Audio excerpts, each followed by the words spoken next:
I don't know, some time ago about Mersenne primes, and offhandedly, just off the cuff, I said that 1 wasn't a prime. Now, if I'm honest, we don't say 1 is prime. There's a special reason for that. And we noticed that some people in the comments said, well, I think I've heard of this before, but why is that? Why isn't 1 a prime?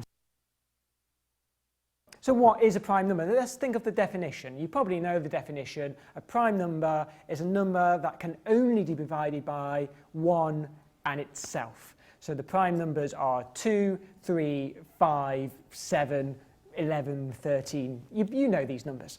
So it sounds like 1 should be a prime number, right? It fits the definition of the prime number. It's divided by, you can divide by 1, and you can divide by itself, which is 1.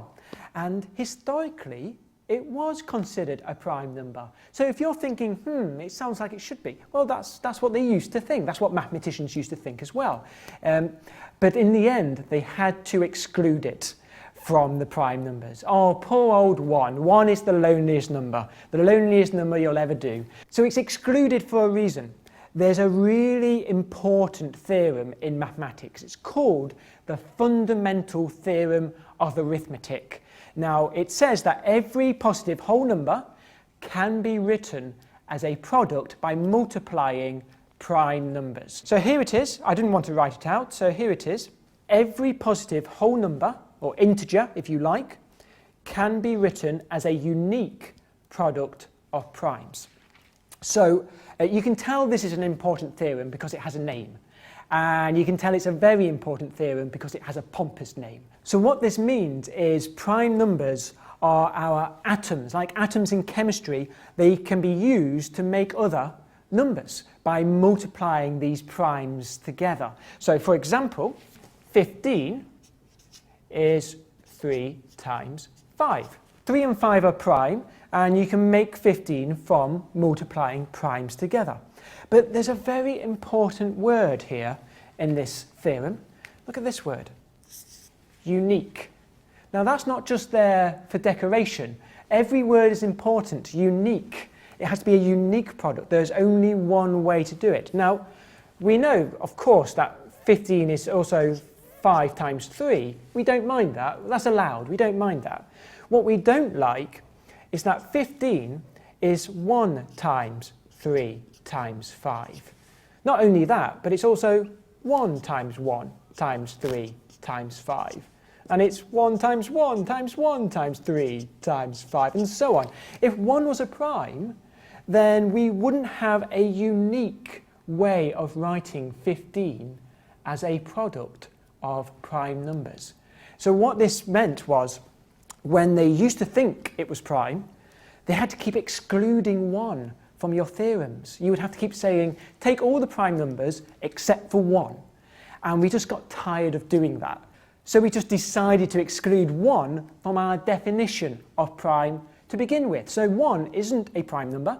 It isn't considered a composite number, where you make the other numbers from primes. No, it has a category all of its own, where it sits all lonely by itself.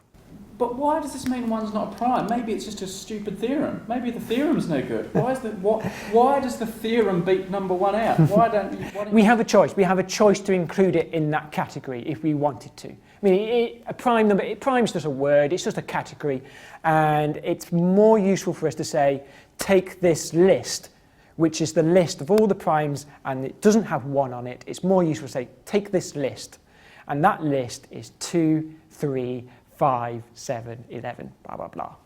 Looking at that theorem, doesn't that mean that 1 isn't a whole number? Because surely 1 can't be made as a unique product of primes. Okay, let's have a look.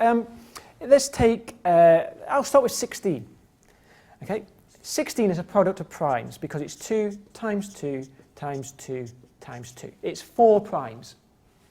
8 is a product of primes. It's 2 times 2 times 2. So I'll just divide by 2 there. 4 is a product of 2 primes. The number 2, the prime number 2, is a product of just 1 prime number. And then if I divide by 2 again, I get 1, which is the product of 0 prime numbers. It's called an empty product. So we've got a product of 4 primes, 3 primes, 2 primes, continue the pattern, 1 prime, and 0 primes is 1. And it's not 0, it's 1. It's called an empty product. Oh, that won't be it for the number 1. We'll be hearing from the number 1 again soon, I'm sure.